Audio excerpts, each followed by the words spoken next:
selamat datang di video mengenai inspeksi keselamatan kesehatan kerja dan lingkungan Laboratorium Universitas Indonesia tahun 2022.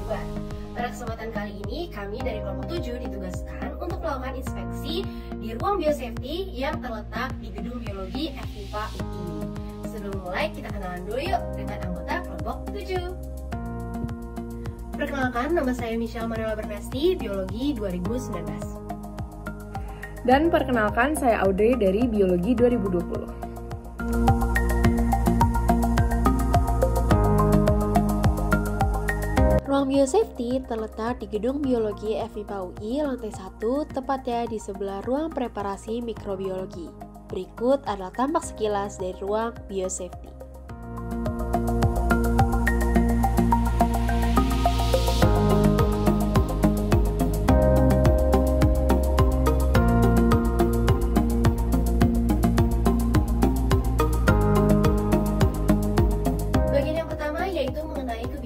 Dan komitmen K3L di ruang biosafety.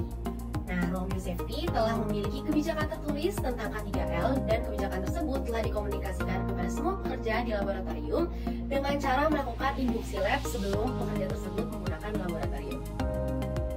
Selanjutnya mengenai perencanaan aspek K3L di ruang biosafety.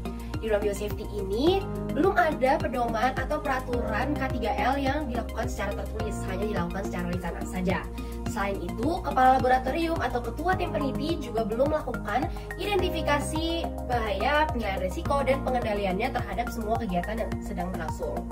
Selain itu, ruang biosafety juga belum melakukan HRA atau Health Risk Assessment. Namun, terlepas dari kegiatan yang belum dilakukan, ruang biosafety telah memiliki program terkait K3L di laboratorium. Untuk implementasi K3L laboratorium di ruangan biosafety, kami melihat dari 3 hal. Yang pertama yaitu ruang biosafety belum menyediakan sumber daya yang mendukung penerapan K3L di laboratorium. Yang kedua, untuk struktur organisasi kepengurusan laboratorium sendiri, ruang biosafety telah memilikinya dalam bentuk soft file. Dan yang ketiga, mengenai sistem manajemen K3L yang berhubungan dengan pengelolaan risiko K3L seperti pedoman, prosedur operasional baku, instruksi kerja K3L yang tersedia di laboratorium belum secara tertulis dan tidak dilakukan pendataan. Berikutnya yaitu perencanaan mengenai aspek K3L di ruangan biosafety, di mana di ruang biosafety ini setiap staf dan mahasiswa yang ingin menggunakan harus melakukan pelatihan terkait K3L. Selain itu juga terdapat pelatihan wajib secara online mengenai dasar K3 laboratorium, chemical safety, biorisk management, dan juga pelatihan untuk mengatasi kebutuhan laboratorium khusus. Implementasi K3L laboratorium di ruangan biosafety yang berlaku, yaitu telah dilaksanakannya induksi K3L di laboratorium untuk pengguna laboratorium baru. Selain itu, terdapat juga alur pelaporan apabila terjadi kecelakaan kerja yang dilakukan secara lisan. Namun, belum dilakukannya pertemuan rutin K3L di laboratorium yang dihadiri oleh pimpinan dan pengguna laboratorium. Selanjutnya yaitu mengenai lingkungan kerja atau tata graha, mana akses masuk ke laboratorium ini cukup terbatas.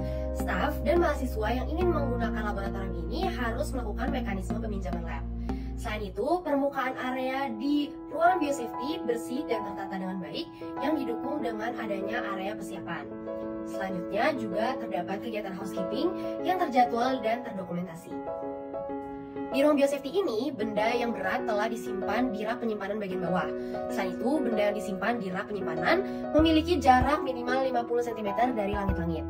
Namun, di ruangan biosafety ini belum terdapat peralatan komunikasi yang dapat digunakan dan juga lantainya belum ditutupi secara utuh dan menggunakan bahan yang anti-slip. Berikutnya yaitu mengenai hygiene perorangan. Sayangnya, di ruang biosafety belum terdapat tanda larangan makan, minum, merokok, pemakaian kosmetik pribadi, dan pemakaian lensa kontak di laboratorium. Ruangan biosafety juga tidak memiliki larangan menyimpan makanan pada lemari pendingin laboratorium. Namun, hal ini terjadi karena tidak adanya lemari pendingin di ruangan biosafety. Selain itu, ruangan biosafety juga tidak memiliki loker untuk menyimpan barang pribadi dan belum tersedia wastafel dengan air mengalir, sabun cair, dan handuk ataupun tisu pengering tangan pada wastafel. Untuk safety shower dan eye washer, ruang biosafety tidak memiliki kedua hal tersebut dikarenakan ruangan ini tidak menggunakan bahan kimia berbahaya, sehingga tidak membutuhkan adanya safety shower dan eye washer. Selanjutnya yaitu mengenai tabung gas bertekanan. Sama dengan poin sebelumnya, ruang biosafety tidak memiliki tabung gas bertekanan sehingga hal tersebut tidak kami lakukan inspeksi. Poin selanjutnya yaitu mengenai kelistrikan yang berlaku di ruangan biosafety. Di ruangan ini, semua peralatan listrik dan instrumen telah ditanahkan dengan benar. Selain itu, beban pada outlet listrik juga tidak berlebih. Namun, untuk kabel yang tidak ditempatkan pada area-area yang bisa menimbulkan bahaya tersandung, hal tersebut tergantung pada laboran yang sedang menggunakan laboratorium tersebut. Selanjutnya, untuk sistem inventarisasi dan pelacakan alat dan bahan, ruangan biosafety menggunakan online database untuk pendataan bahan dan instrumen lab berbasis CIMS. Poin terakhir dari bagian kedua ini yaitu mengenai rencana pengadaan alat dan bahan, di mana ruang biosafety telah menggunakan sistem pengadaan bahan dan instrumen laboratorium yang terpusat. Selain itu, ruang biosafety juga telah melakukan pengecekan MSDS yang diterima dari pihak vendor dan penilaian bahaya dan pengendaliannya. Bagian berikutnya merupakan safety, di mana yang pertama kita akan melihat mengenai biological safety. Di ruangan biosafety ini tidak terdapat laminar flow hoods karena memang tidak menggunakan bahan kimia yang berbahaya. Selain itu, ruangan biosafety ini juga tidak memiliki line chemical traps and filters. Namun di ruangan ini tentunya memiliki biological safety cabinets atau glove box yang berfungsi dengan baik dan terdapat tag inspeksi. Selanjutnya, ruangan biosafety sayangnya tidak memiliki tanda bahaya biohazard atau hazard sign lain yang sesuai dengan standar, baik dari pintu masuk, semua bidang, dan peralatan lain yang berpotensi mengandung bahaya. Selain itu, ruangan biosafety juga tidak memiliki sign aturan dasar mengenai keamanan hayati. Untuk penyimpanan biological material sendiri, biosafety tidak membutuhkan penyimpanan karena pada dasarnya laboratorium biosafety ini merupakan laboratorium perantara. Selanjutnya, untuk SOP atau prosedur mengenai penanganan benda tajam dan juga bahan-bahan biologi di ruangan biosafety ini hanya dilakukan secara lisan. Selain itu, prosedur untuk transportasi bahan-bahan biologi tidak terdapat di ruangan biosafety ini. Kemudian, ruangan biosafety juga tidak melakukan percobaan hewan sehingga tidak membutuhkan prosedur mengenai penanganan hewan percobaan dan juga tidak terdapat fasilitas yang mendukungnya. Sama seperti poin sebelumnya, ruangan biosafety juga tidak menggunakan percobaan terkait tanaman, sehingga tidak membutuhkan prosedur penanganan tanaman dan juga tidak membutuhkan fasilitas yang mendukungnya. Selain itu, ruangan biosafety juga tidak memiliki program biosecurity, prosedur kedaruratan biosecurity, dan juga tidak melakukan pelatihan biosecurity terhadap pekerja lab yang terkait dan terdokumentasi. Selanjutnya merupakan assessment mengenai chemical safety yang ada di laboratorium.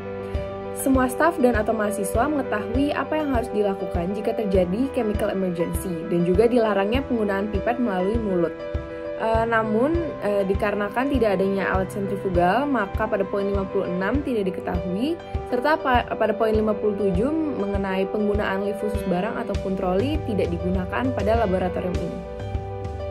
Selanjutnya, poin 58 hingga 61 dinyatakan tidak dilakukan dikarenakan lab ini merupakan lab perantara yang tidak menggunakan bahan kimia keras maupun berbahaya. Selanjutnya, poin 62 hingga 65 mengenai penyimpanan bahan kimia, SDS atau safety data sheets, secondary containment, dan juga penyimpanan bahan kriogenik di refrigerator tidak dilakukan dikarenakan pada laboratorium ini tidak menggunakan bahan kimia yang keras maupun berbahaya. Selanjutnya, poin 66 mengenai penyimpanan cairan mudah terbakar di rak dan juga sesuai standar, serta poin 67 di mana penyimpanan bahan mudah terbakar tidak disimpan dekat hot plate ataupun sumber ignisi lainnya. Hal ini benar dilakukan dan cairan yang digunakan pada laboratorium ini berupa alkohol. Selanjutnya, pada poin 68 dan 69 mengenai penggunaan fume hood dan exhaust tidak dilakukan atau dicentang tidak dikarenakan pada lab ini tidak ada fume hood maupun exhaust dikarenakan sekali lagi pada laboratorium ini tidak menggunakan bahan kimia yang keras maupun berbahaya. Selanjutnya poin 70 dan 71 mengenai inspeksi lemari asam dan juga penyimpanan bahan kimia di fume hood tidak dilakukan dikarenakan tidak ada lemari asam dan juga fume hood di laboratorium ini. Selanjutnya merupakan assessment mengenai physical safety. Pada poin 72 mengenai ventilasi udara yang baik dan sesuai standar itu tidak ada dikarenakan lab ini tidak menggunakan bahan kimia yang memiliki fume atau memiliki uap. Pada lab ini memiliki kuantitas dan kualitas penerangan yang baik, namun tidak dilakukan pengukuran kebisingan pada area kerja berdasarkan batas paparan kebisingan yang diperbolehkan secara berkala dan terdokumentasi.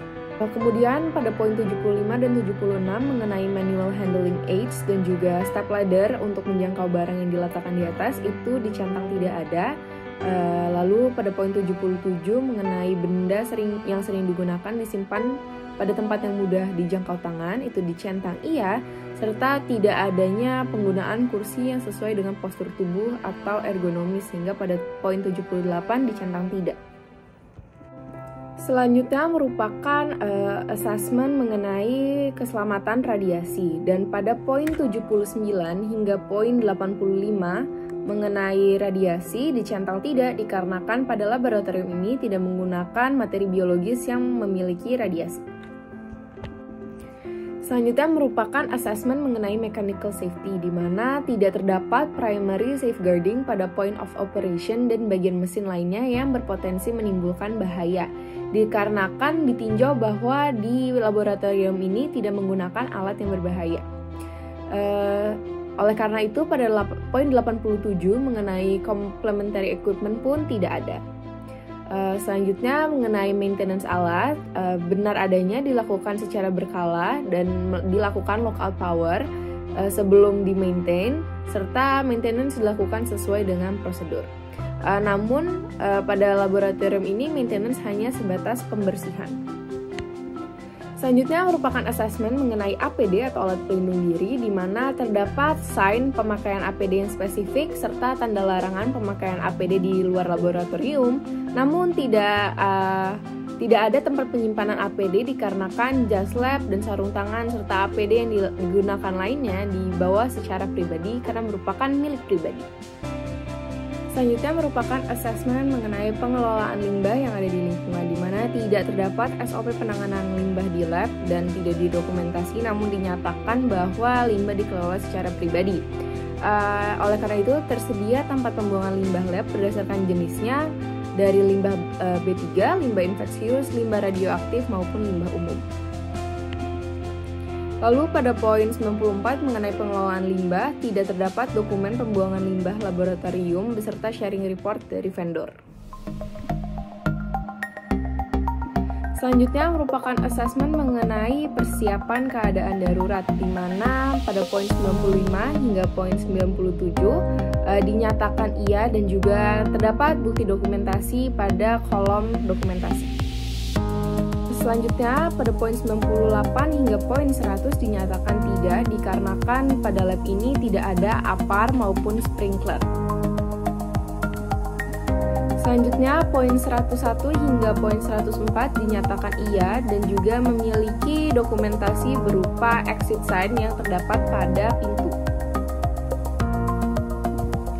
Selanjutnya poin 105 dan 106 mengenai bagaimana semua staf mengetahui di mana bisa memperoleh tanda-tanda keselamatan di lab, dan juga staf maupun mahasiswa mendapatkan pelatihan dan simulasi penanggulangan keadaan darurat.